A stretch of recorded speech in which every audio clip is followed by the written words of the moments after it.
ఆంధ్రప్రదేశ్ రాష్ట్రములోని చిత్తూరు జిల్లాలో అత్యంత ప్రాచీనమైన పట్టణము శ్రీకాళహస్తి.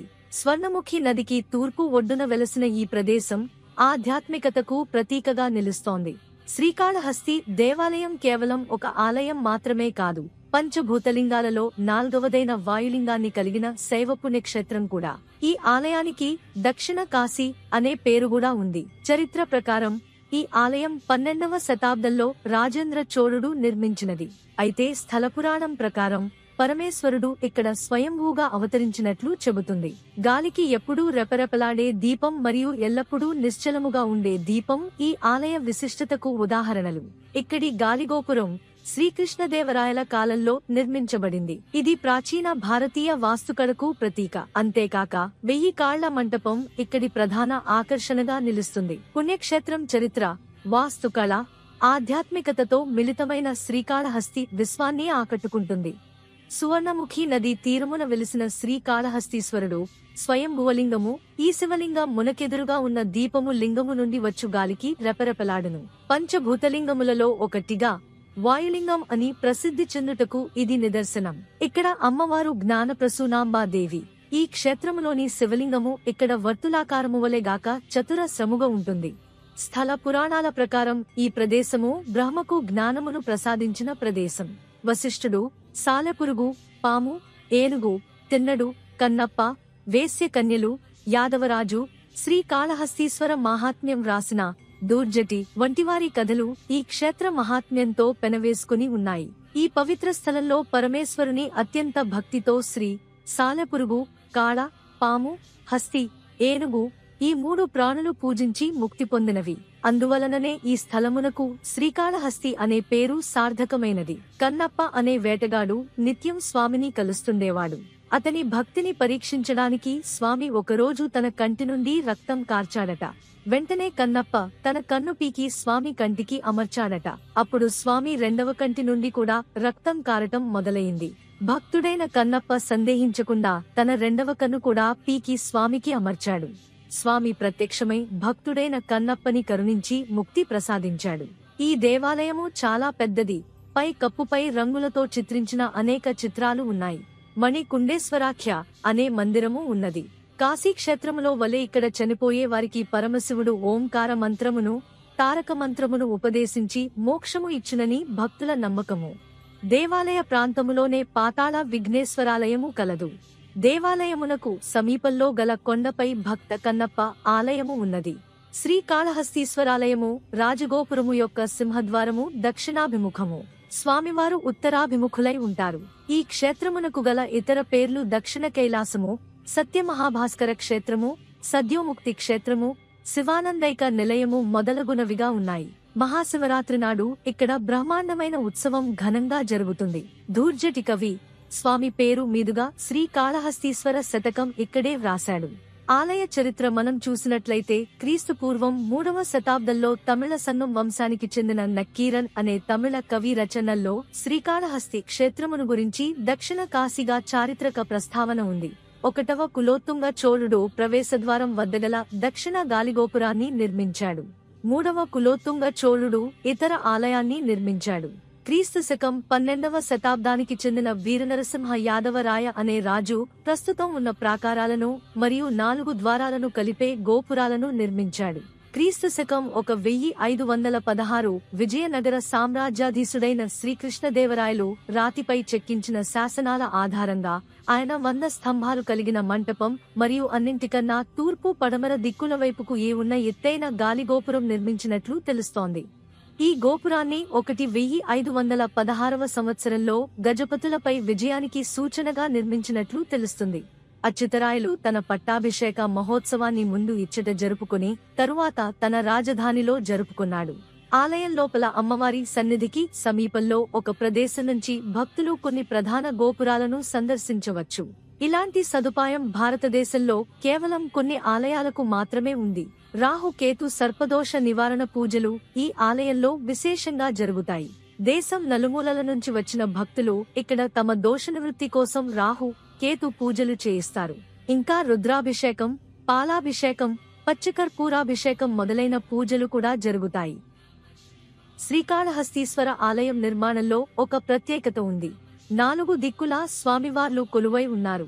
పాతాళ గణపతి ఉత్తరాభిముఖునిగాను, జ్ఞానప్రసూనాంబ తూర్పు ముఖంగాను, కాళహస్తీశ్వరుడు పశ్చిమ ముఖంగాను, దక్షిణామూర్తి దక్షిణ ముఖం, మహాద్వారం ఎదురుగాను ఉన్నారు. ఈ ఆలయ దర్శనం ద్వారా చతుర్విధ పురుషార్థ సిద్ధి లభిస్తుందనడానికి నిదర్శనం అని భక్తుల విశ్వాసం. గోపురాలు. ఆలయానికి 4 దిక్కులా 4 గోపురాలు మరియు 120 అడుగుల ఎత్తుగల రాజగోపురం కృష్ణదేవరాయలు కట్టించినది ఉన్నాయి. స్వామివారి గ్రామోత్సవం ఈ గోపురం నుండే మొదలవుతుంది. ఆలయానికి చేరుకోవడానికి ముందుగా తేరువీధికి ఎదురుగా ఉన్న భిక్షాల గోపురం నుండి వస్తాడు. జంగమ రూపుడైన శివుని సేవించి తరించిన దేవదాసి బిచ్చాలు దీనిని కట్టించినదని ప్రతీతి. తూర్పు గోపురాన్ని బాలజ్ఞానాంబి గోపురం అని, ఉత్తరం గోపురాన్ని శివయ్య గోపురం అని, పశ్చిమ దిక్కు గోపురాన్ని తిరుమంజన గోపురం అని అంటారు. తిరుమంజన గోపురానికి కుడివైపున సూర్య పుష్కరిణి, ఎడమవైపున చంద్ర పుష్కరిణి ఉన్నాయి. స్వామి అభిషేకానికి వంటకు నీటిని సూర్య పుష్కరిణి నుండి తీసుకెడతారు. ఈ గోపురం నుండి సువర్ణముఖి నదికి వెళ్లవచ్చును. దక్షిణ గోపురం నుండి భక్త కన్నప్ప బ్రహ్మగుడికి వెళ్లుటకు దారి కలదు.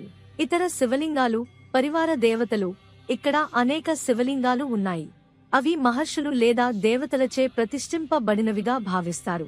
అవి భృగు మహర్షర్ధనారీశ్వర లింగము, అగస్త్యుడు నీలకంఠేశ్వర లింగము, ఆత్రేయుడు మణికంఠేశ్వర లింగము, ఇంకా వ్యాసుడు, మార్కండేయుడు, మృత్యుంజయేశ్వర లింగము, రాముడు, పరశురాముడు, ఇంద్రాది దేవతలు, సప్తర్షులు, యమధర్మరాజు, చిత్రగుప్తుడు, ధర్మరాజు ప్రతిష్ఠించిన శివలింగాలున్నాయి. వర్షాల కోసం మృత్యుంజయేశ్వరునికి సహస్ర లింగాభిషేకం చేస్తారు. ఇక్కడ క్షేత్ర పాలకుడు కాల భైరవుడు.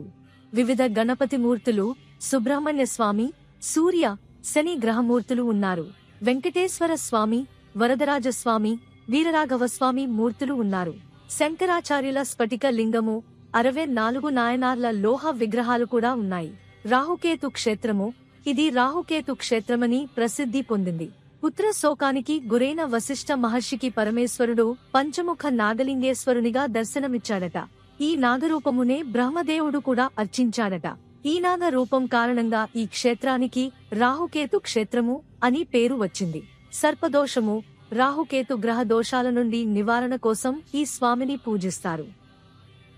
ఆలయంలో జరిగే కొన్ని సేవలు: అష్టోత్తర అర్చన, సహస్ర నామార్చన, త్రిశతి అర్చన, పాలాభిషేకము, పచ్చ కర్పూరాభిషేకము, కాశీ గంగాభిషేకము, రుద్రాభిషేకము, నిత్యదిట్ట అభిషేకము, శ్రీ శనైశ్చర స్వామి అభిషేకము, శుక్రవారం అమ్మవారి ఊంజల సేవ, వివాహ కట్నం, పంచామృతాభిషేకము, అఖండ దీపారాధన కట్నం, నిత్యోత్సవం, ఉదయం ప్రదోష నందిసేవ, ఏకాంత సేవ, వాహన పూజ, సుప్రభాత సేవ, శని నివారణ జ్యోతిదీప కటనం, తలిగ కట్నం, సర్పదోష, రాహుకేతు పూజ, పౌర్ణమి నాడు ఊంజల్ సేవ, నందిసేవ, పెద్దవెండి సింహవాహనము. ఆలయం పరిసరాలలో మొత్తం 36 తీర్థాలున్నాయని ప్రసిద్ధి. వాటిలో సహస్ర లింగాల తీర్థము, హరిహర తీర్థము, భరద్వాజ తీర్థము, మార్కండేయ తీర్థము, మూక తీర్థము, సూర్యచంద్ర పుష్కరిణుల తీర్థము వాటిలో ముఖ్యమైనవి. దేవాలయంలోని పాతాళగంగా లేదా మూక తీర్థము లోని తీర్థాన్ని సేవిస్తే నత్తి, మూగ మొదలైన వాక్లో లోపాలు తొలగిపోయి వాక్చాతుర్యం కలుగుతుందని భక్తుల ప్రగాఢ విశ్వాసం. ఉత్సవాలు: మహాశివరాత్రి సందర్భంగా బ్రహ్మోత్సవాలు వారం రోజుల పాటు ఈ క్షేత్రంలో అంగరంగ వైభోగంగా జరుగుతాయి. ఈ సందర్భంగా 4 ప్రధాన వీధులైన నెహ్రూ వీధి, కుంకాల వీధి, తేరు వీధి, నగరి వీధులు భక్తజనంతో కిటకిటలాడుతుంటాయి.